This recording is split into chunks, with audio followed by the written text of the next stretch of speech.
Hello viewers, আসসালামু আলাইকুম। ফারকাত medicine solution চ্যানেলে আপনাদের সবাইকে স্বাগত।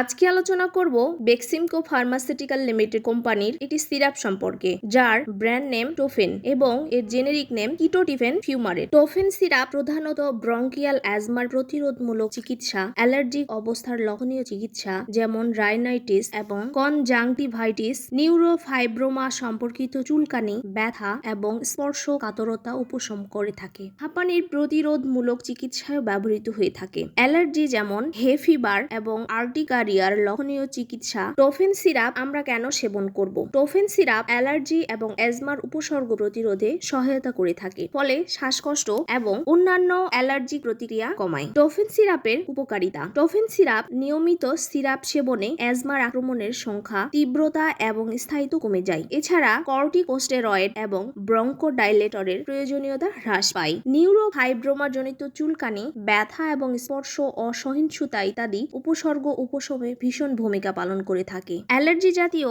প্রবলেম সলভ করে থাকে। হাঁপানি প্রতিরোধে বিশেষ ভূমিকা পালন করে থাকে। টোফেন সিরাপের পার্শ্ব প্রতিক্রিয়া। চিকিৎসা শুরুর প্রথম দিকে তন্দ্রাচ্ছন্নতা, মুখের শুষ্কতা এবং সামান্য মাথা ঘোরা দেখা দিতে পারে, যা সাধারণত কয়েকদিনের মধ্যে স্বয়ংক্রিয়ভাবে চলে যায়। টোফেন সিরাপের সেবন বিধি। প্রাপ্তবয়স্ক ও 3 বছরের বেশি বয়সী শিশু 1 মিলিগ্রাম দিনে 2 বার খাবারের সাথে সেবন করতে হবে। প্রয়োজনে মাত্রা বাড়িয়ে 2 মিলিগ্রাম দিনে 2 বার করে খাওয়া যেতে পারে। যারা সহজেই তন্দ্রাচ্ছন্ন হন, তারা প্রথম কয়েকদিন রাতে 0.5 থেকে 1 মিলিগ্রাম দিয়ে শুরু করতে পারেন। টোফেন সিরাপের কিছু সতর্কতা ও পরামর্শ। চিকিৎসা শুরুর পর কমপক্ষে 2 সপ্তাহ পূর্ববর্তী চিকিৎসা চালিয়ে যেতে হবে, বিশেষ করে কর্টিকোস্টেরয়েড এবং এর ক্ষেত্রে, যাতে অ্যাজমার অবনতি না হয়। চিকিৎসা শুরুর প্রথম দিকে প্রতিক্রিয়া ক্ষমতা হ্রাস পেতে পারে, তাই গাড়ি চালানো বা যন্ত্রপাতি পরিচালনার সময় সতর্ক থাকতে হবে। অ্যালকোহল সেবন পরিহার করা উচিত, কারণ এটি ওষুধের প্রভাব বাড়িয়ে দিতে পারে। আপনাদের যে কোনো সমস্যায় অবশ্যই ডাক্তারের পরামর্শ অনুযায়ী মেডিসিন সেবন করা উচিত। প্রতিটি ওষুধ